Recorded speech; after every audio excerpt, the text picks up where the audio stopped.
So I've created an error in our bulletin today. I didn't include a kids corner in there. Actually, I had another thing in mind for the kids. But in case you didn't notice, I came with kind of a gaggle of 11-year-olds back here today.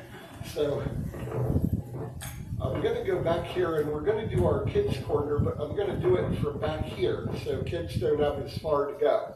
Janet, Noel, do you want to come too and join us? So these are Owen and Owen and Bronson and Damien, and of course you know Ben. So anyway, have a seat, Owen.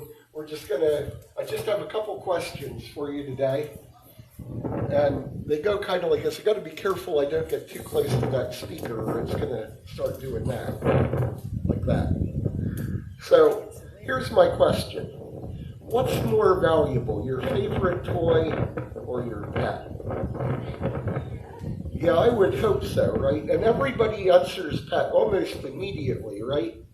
So even like if a horrible thing happened, like if your house caught on fire, you'd be willing to go after your dog maybe. Your dolly, not so much, right? But what is it about pets that give them such value? They're alive. Okay, that's a good start, but I'm sure you probably have a couple ants in your kitchen that are alive. Would you? Oh, they don't count because they're insects. Is that the? No, okay. Every living being is a living being, and loss of life would be terrible. That's true.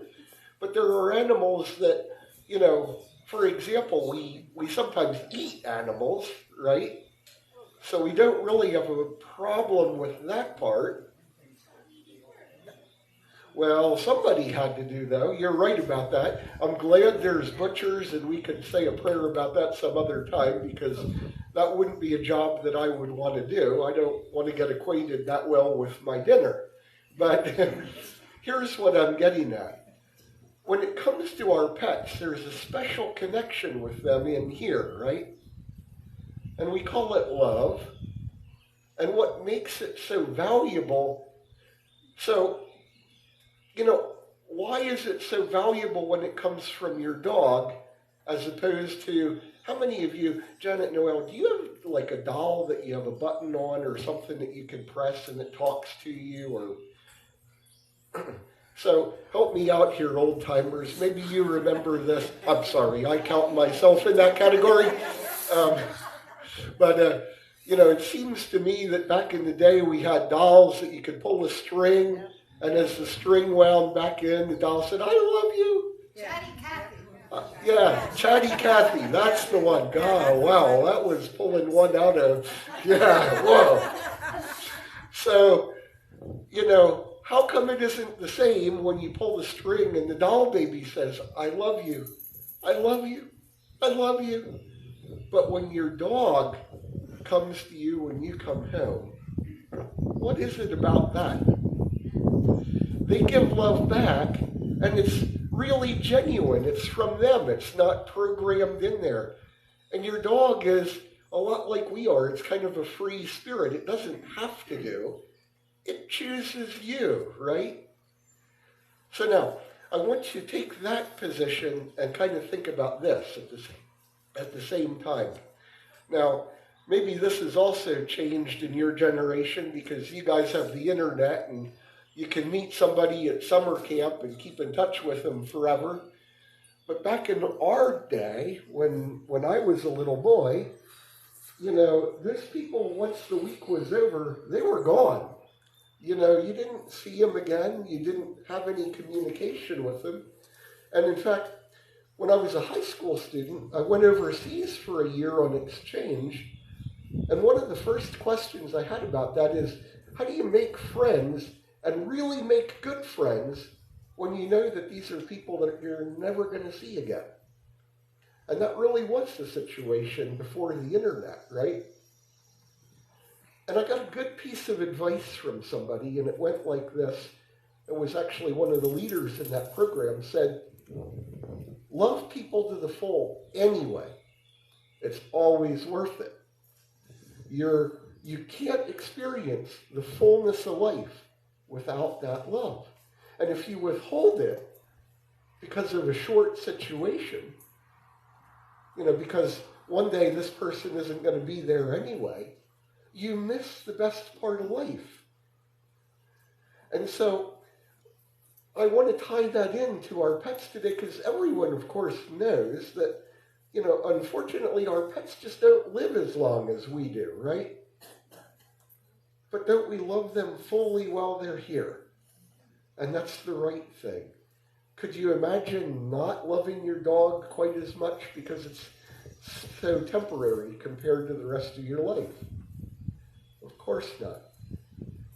Anyway, I want to talk to the big people now. Thank you for indulging me here. Thank you, girls and gentlemen.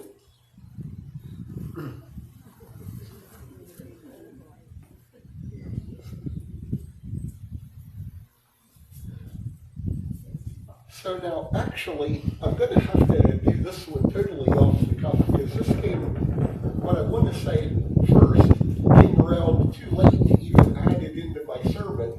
I found this at breakfast time this morning, and I'm anxious to learn more about it. But apparently there's a new theory in science, and this isn't going to be so much a science lesson. I want to tie it into nature. It goes like this. Every morning the birds begin to sing. And I know when I was younger, I had a window next to a tree, and I just used to wish they'd let me sleep a little while longer, especially in the summertime. But it turns out that we've discovered something that goes like this. The voice of the bird singing resonates with the plant, so that the plant leaves open their stomata wider. That is, the plants breathe better when the birds are singing. How about this idea? So, knowing that, we did a couple of experiments, and the results of these are beginning to come in now. We had a farmer that wired up a cornfield with speakers to play birds chirping and singing all day long, grew 15-foot tall corn. So that produced twice as many ears. So, this is preliminary, and more things need to, of course, be studied on that before it's probably pronounced true or whatever. But the point that I'm trying to make with it is that nature and God's creation works together in ways that we haven't even imagined. Isn't that amazing? What kind of mind God must have to imagine birds that sing to plants and plants that respond to birds. How amazing. Lord, may the words of my mouth and the meditation of my heart be acceptable in your sight, O Lord, my strength and my Redeemer. It just seems entirely fitting on the occasion of our first service in 2023, back here outdoors in the grove, closer to creation and nature. It seems fitting to preach a sermon about God's creation and his special love for it, and for the life he created in it. From the Genesis 1 creation story, we learn that all living things in the world are God's workmanship, that he's pleased with them, and that they are good, and taken together, his creation is very good. Elsewhere in the Bible, we learn that animals are his beloved creatures too, in Job 12:7. And we know that they recognize God as their provider. Psalm 50:10 and 11 says that God loves the animals. And Psalm 36:5 and Matthew 6:26 informs us that God cares for the needs of the animals. From our second reading, even as man has dominion over God's creation, it seems to me that we're called to be people after God's own heart. That is, reflectors of God. We're called to reflect his love, his care, and his concern for creation and the life in it. Our dominion is strength, and it comes with the kind of moral obligation that comes with seeing the needy child or the orphan. We know we have a responsibility to care. We can't just walk away and turn a blind eye.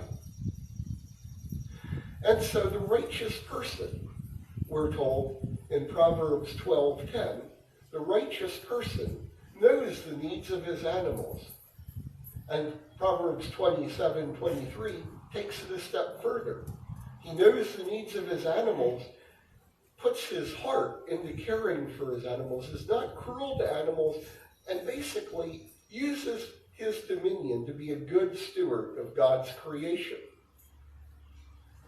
So now, back to Genesis a second here. Genesis 2:19 describes humanity's first act in our dominionship in this creation, kind of our first role as co-regent on earth. And it was to do this. It was to name the animals.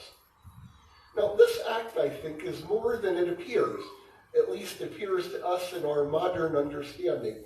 You see, the ancient understanding of naming something was actually a creating event. We're helping God create in naming in this way. To create is to bring something from chaos into creation, to assign it meaning and purpose. So naming is basically akin to bringing something into existence in creation, in the sense that it now exists in the created order. It exists by fulfilling its assigned role in the created order. On a kind of side note to that, when we name our pets, it makes our pet unique to us, and it gives a new level of depth to the relationship with the animal. It gives the animal a sense of independence or individuality, at least in our own minds. So now, let me go back a second here, because I want to kind of get at something with this. In our modern world, we would say that a cow exists because it's physically there. But in the ancient understanding, the cow exists because it serves a purpose in the created order. It pulls plows, it gives milk, it's livestock. And actually, in most cases, animals are even named for their role in the created order. And kind of an odd way to think about this, we would think that if something isn't in creation, it doesn't physically exist at all. But that isn't quite the ancient understanding. Things could exist, they could actually physically be, but they weren't brought into the created order yet. The sea is chaos. Out there, far out in the ocean, is beyond creation in the kind of biblical mindset. Anyway, the cow exists actually not for the purpose of giving milk as we might think. The Hebrew name that reflects the cow's purpose is actually parah. Now, parah means to be fruitful. Actually, it's the verb stem of that is the same one, to be fruitful and multiply. So it seems almost like a strange name for cows. But of course, being fruitful includes offspring. And it probably stems from the fact that in ancient pagan world, even prior to Judaism, the cow was seen as the symbol of fertility and motherhood. So now, I have a funny side note on this, and I want to take this detour just because I enjoy it so much. So, every language has its quirks, and Hebrew does too. And Hebrew has this convention where if you put two words back to back, it usually means something different than the word by itself. And this one is just one that just kind of gets my funny bones, because funny bone, while we're on the subject of cows. Anyway, as an example to this, the Hebrew word for day is yom, like Yom Kippur. But if I say yom yom, I'm not talking just day day. What I'm talking is what we would say in English, day by day. Okay, and I can do this with other Hebrew words too. Sof is end, but I could say sof, and it means finally, or the kind of end of the end, right? Well, I could do this with para also, with cow, kind of cow by cow, para actually means one at a time in Hebrew. And I just, for whatever reason, find that kind of funny. That's the only reason I'm throwing that in there. But, so cow by cow. So let's do this cow by cow. Anyway, in any event, while we're in Hebrew names and Hebrew words, two last things. The first is the Hebrew word for dog.